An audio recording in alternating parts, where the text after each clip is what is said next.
What is the battle of Ain Jalut, and what will make you understand what is the battle of Ain Jalut? Wallahi, brothers and sisters, the greatest calamity that the Ummah has ever faced after the death of the Prophet ﷺ, political calamity, was the invasion of Genghis Khan, the invasion of the Mongols. This was the greatest political tragedy that has ever happened. And I have said before that it is in fact even worse than what happened in World War I and the Sykes-Picot Agreement and the breaking up of the Ummah. The Mongol invasion was even worse than what happened 100 years ago.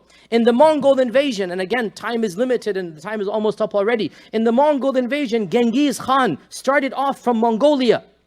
He united his tribes and he started fighting westward. And what is west of Mongolia? Samarkand. So he entered Samarkand himself and he stomped into the masjid and he desecrated the masjid and he told the Muslims, and this is literally recorded in the books of history, that I am your God's punishment on you because you have abandoned your religion. This is Genghis Khan in the masjid of Samarkand, on the mimbar, and he told the Muslims, you didn't act according to your faith. And the story is long because they had cheated him, they had been rude and crude, they had killed one of his emissaries, and this is un-Islamic and it's not even allowed according to the laws of the land. They had stolen and cheated from Genghis Khan, otherwise he would never have invaded. So he invaded them and he destroyed one of the mightiest civilizations, Samarkand, Bukhara, Tashkent, and he said to them, because you were not faithful to your God has sent me to punish you. And he said this in the masjid of Samarkand. But that was just the beginning. His children and his grandchildren after him, for the next 100 years,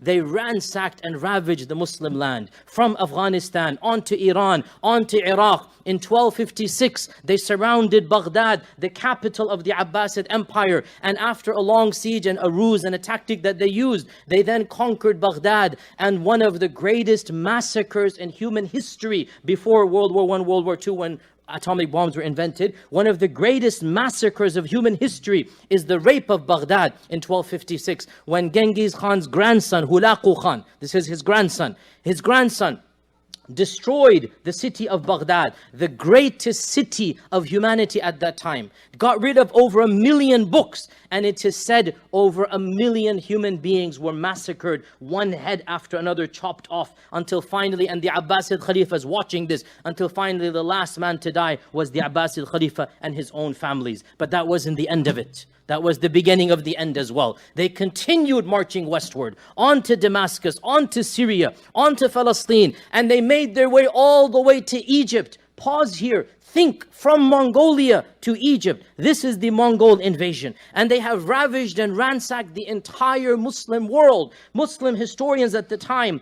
literally thought this is Qiyamah. They thought this is Ya'juj and Ma'juj. They thought the sun is going to rise tomorrow from the west. That's it. They could not imagine a future. And Allah subhanahu wa ta'ala blessed a small dynasty that was hitherto unknown. Nobody had heard of them, called the Mamluks. They were ruling over a small area of Egypt. And Allah blessed the Mamluks to stand up against a group of people whom the Muslims superstitiously believed they weren't even human. Muslims began to believe that the Mongols were not human beings. They're Ya'juj and Ma'juj. Because not a single civilization, the Christians, because they invaded Europe as well, the Muslims, nobody had defeated the Mongols.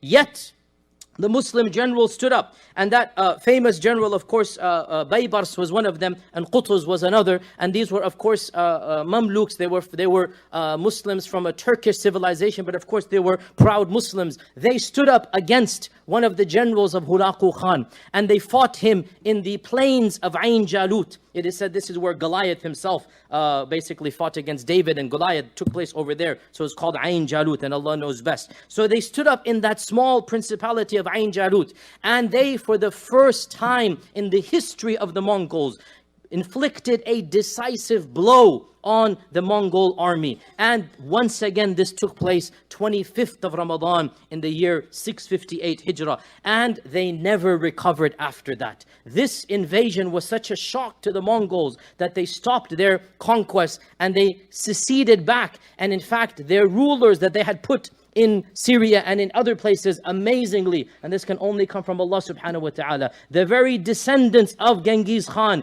eventually converted to Islam, and they started the Ilkhanid dynasty, and they started the Mughals of India. All of these, the Mughals are the Mongols from the same bloodline. So the very descendants of Genghis Khan, they tried to conquer Islam. Islam ended up conquering them, and they became rulers for Islam. But the decisive battle that began the turn was the battle of Ain Jalut, once again in the month of Ramadan.